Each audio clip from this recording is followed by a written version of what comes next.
If you are new to the channel, then subscribe the channel and press the bell icon for further notification. Okay student, welcome you all to this new lecture in machine series. So today again we will be solving 5 questions starting from question number 176 to question number 180. Okay, then let's try to solve these 5 questions. So question number 176, which is based on the same data only, on this same data, that is of 74 and 75.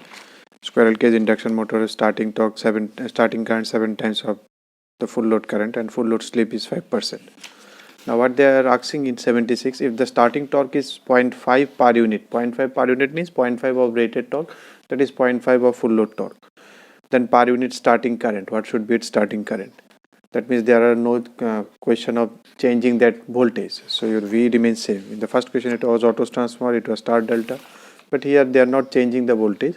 With the same voltage only, if you want to get a starting torque of different types, then what should be your per unit starting current? So this is given to you 0.5. So what is starting current? Again this ratio, if you see, same here, this one TST by, or this one TST by T full load, this is T full load by TST. So let me write it in that way only, T full load by TST, that is 1 by 0.5, because TST is 0.5, this one, and this is directly proportional to this X comes because you have changed this voltage, that's why this X was coming, but this X will not come now. It will be IFL by ISH ST into 1 by S.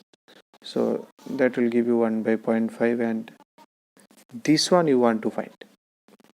What should be this ratio? Sorry, S is 0.05. If you solve it, you will find your IST is equal to 3.16 IFL. So that is your answer. So it should be equal to 3.16 per unit. If you take IFL as a per unit system, it will be taken as base. So base, it should be 3.616 per unit. That is option B. Now if you come to question number 177, a 400 volt 50 Hz 30 HP 3-phase induction motor is drawing 50 ampere current at 0.8 power factor lagging. So voltage no, current no, power factor no, you can easily find the input power. The stator copper losses are 1.5 and 900 respectively. So this is given. Friction and windage loss are given. Core loss is given. The air gap power of the motor will be. So I think air gap power, you know what will be the, first let me calculate the input. So input will be equal to root 3, VL is 400, nothing is given, so it is line voltage, VL, IL, and then power factor. So it is 27.71 kilowatt. So whatever input from that minus your stator copper loss and stator core loss, then whatever comes, that is your air gap power, that goes to the rotor side. So you are asked to find only air gap power, not the output. So what you will deduct? You will deduct stator copper losses, that is 1.5 minus 1.5, and then stator core losses is 1200, that is 1.2. So if you subtract all these things, it will be 25.01, that is your option C. They are asking only air gap power, that's why these windage loss, friction and windage loss or rotor copper loss are not deducted. Now if you come to 178, a 400 volt 50 Hz 4 pole for 1400 rpm star connected squirrel cage induction motor has the following parameters referred to its stator. R is given 1, that is R1, total R, that is referred to this side, XS and XR dash, that is both are given as stator 1, and that rotor side, that is also reflected 1.5. Given neglect the stator resistance, core and rotational losses of the motor, that's why you can think of one resistance only, because stator resistance they have neglected. So whatever this is your R, total R, there is no more R. So you can think of this is rotor resistance, which is referred to stator. Core and rotational losses, these are all neglected. The motor is controlled from a 3-phase voltage source inverter BA by F control, it is fixed. Stator line to line voltage RMS frequency to maintain a maximum torque at the starting. So maximum torque, you know when maximum torques occur, Tmax occurs when R2 equal to SX20. And if you need it at the starting, that means your R2 should be equal to, because at the starting S is equal to 1, it should be equal to X20. So R is given this one. So at what frequency it will be equal, because your X20 will change according to frequency. They have given it is 1.5 plus 1.5, total is 3. Okay, but 3 is for 50. So for X frequency, if it is 50 Hz, then it is 3, because 3 is equal to, from where it comes from 2 pi FL. So 2 pi into 50, for 50 it is 3 ohm. If you change it frequency, obviously it will decrease. If you decrease your frequency, it will also decrease.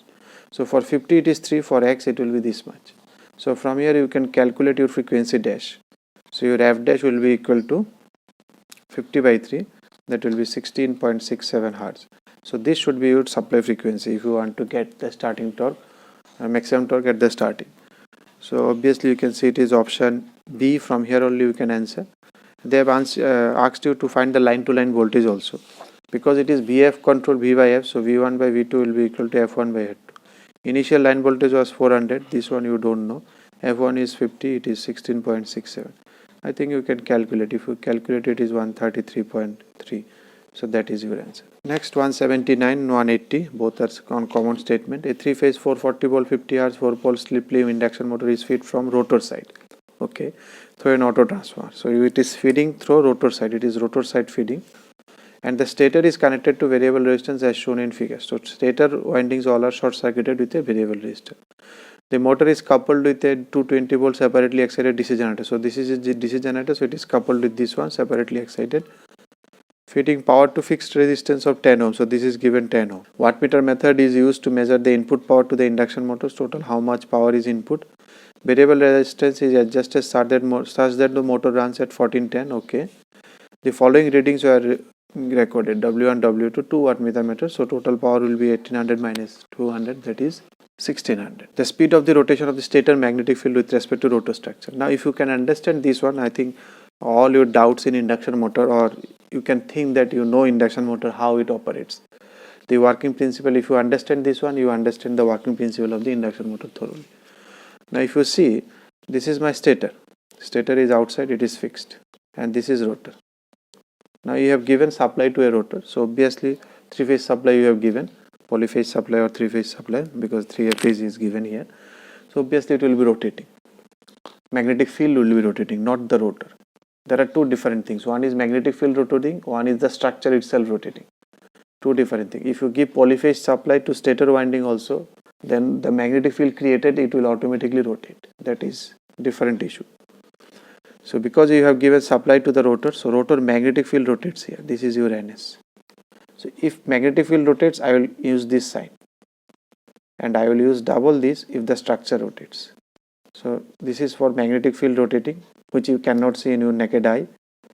Magnetic field rotation, and this is structure rotation, which you can see using our naked eye, in our eye. So here magnetic field is rotating, because initially rotor is not rotating when you have given supply, so both are stationary. So this is rotating, magnetic field is rotating, so due to which there will be flux linkage in the stator, due to which there will be also stator magnetic field, which will be also rotating in this direction. Now due to which there will be, because this is now short circuited, so there will be current will flow, so this current will produce a torque. Okay, now the torque will try to, because it is short circuited, the stator, so torque will try to rotate the stator so that the source of this one should be killed. So what is the source? The source was, it was stationary, and this magnetic field was rotating, that's why it is cutting. So the torque that is produced as per Lenz's law, it will try to kill its source. So source is this rotation of this magnetic field. So it itself will try to rotate in this direction, so that there is no relative speed between these two. But it cannot rotate because stator is fixed. So now what happens? Which one is able to rotate? This one will be able to rotate. So this torque will be exerted in such a way that, because this is free to rotate, so this will rotate in such a way that the cause of this creation, this torque, one torque is created, that should be nullified. If your stator rotates in this direction, then it is nullified, but stator cannot rotate. Now think about rotor. It is the rotor structure. Now if rotor structure starts rotating this one, then this is fixed. Now the speed sub1 is running on it at a speed of ns. Now if itself starts running in this direction, then total speed will increase. Then it will see more faster speed, the flux is cutting it. So it will increase more. But here this torque will try to reduce it because of Lenz's law. So the direction of rotation will be in this direction, this rotor. You can think it a joker. In circus you see this joker, a plate is rotating, so the joker starts running in opposite direction so that he looks stationary from here outside. So something like this. Because a man is rotating on the rotor at a speed of ns, so rotor itself starts rotating in the reverse direction. so that these speeds are nullified. So from here it should look like that they are not rotating at all. So this cause will be restricted, that the cause of this torque creation will be nullified. But you know rotor cannot maintain that speed, because if it reaches to that speed ns in the opposite direction, then total speed from this side will be 0, because ns in this side, ns in this side. So total, that torque is 0. So induction motor cannot be able to reach at synchronous speed, that you already know. So now we can see, so what is this rotor speed? This is given 1410 rpm. And what is this ns? Ns equal to 120 into 50 by p, that is 4, which is equal to 1500 rpm. So what is now, at what rate this flux is cutting this stator field? Because the person is rotating this, but the structure itself rotating in. So from here it will look like it is rotating 1500 minus 1410, so 90 rpm. So the flux will cut at 90 rpm. So the slip frequency will come here as 90 rpm. This 90 rpm will be the slip speed, that is the speed of the stator magnetic field in this direction. So that will be 90 rpm, because both this magnetic field will look like stationary. This magnetic field is rotating at 1500. This should also look like it is rotating at 1500. So from here, from outside it will look like stator is rotating at 90 rpm in the opposite direction of this one. But they have asked you stator with respect to the rotor structure. Now someone is standing on this structure, then how it will look like? Because this structure is already rotating in the backward direction of 1410. And this is rotating at 900. From here it will look like it is rotating at 1410 plus 900, 90, that is 1500. Feel it, if you are stationary then it is 90, but you are going in reverse direction. Suppose two trains are this direction and this direction. You are at stationary, then whatever speed. Now if you go in reverse direction 1410 and this 10, so you will look like that it is going at first 1500 rpm. Very fast crossing will be there, because speed is increased. So that's why it is 1500 rpm, but it is in opposite direction of whatever rotor is feeling. From outside it is 90. So you have to be very clear, because the question can become from anywhere. They can look from stationary position, then it will be 90 in the reverse direction. They can look from on the rotor, then it will be 1410. Now you can see from this side, if a person is sitting on these ones, and he will feel that ns is rotating at 1500, this rotor magnetic field, and stator magnetic field at 1500, because these are stationary. From outside this is also 90 in this direction, from outside this is also 90 in this direction, because this is 1500 and 1410 in this direction. So anywhere, if you can see from anywhere, but this magnetic field rotation of stator and rotor should be same. That means they should be stationary to each other. So this is your option D. Now next 180, if three-phase squirrel cage induction motor is supplied from, neglecting all losses of both the machine, DC generator power output and the current through this one. All the losses they want to neglect. So whatever input, now the input will be equal to 1800 minus 200, that is 1600. So this is the power input. So what is the air gap power? Let us calculate. So the power that is transferred from this input to this mechanical side, with losses that is nullified, but power that is, we know it is into 1 minus S. So what is S here? S we have not calculated, is 1500 minus 1410 by 1500. So this is actually 0.06. So it will be, if you apply this S is equal to here, so the power supplied, that is air gap power, that will be 1504 watt. So this much power is supplied, okay. So you can see it is option C. And they have also asked you the current. So the current you can calculate, because R is already given. Power you know, this is output power. So I square R is equal to 15.4. So I will be equal to root 15.4 divided by 10, which will come at 12.26. That is option C. If you like the video, then press the like button and please give your valuable comments in the comment section.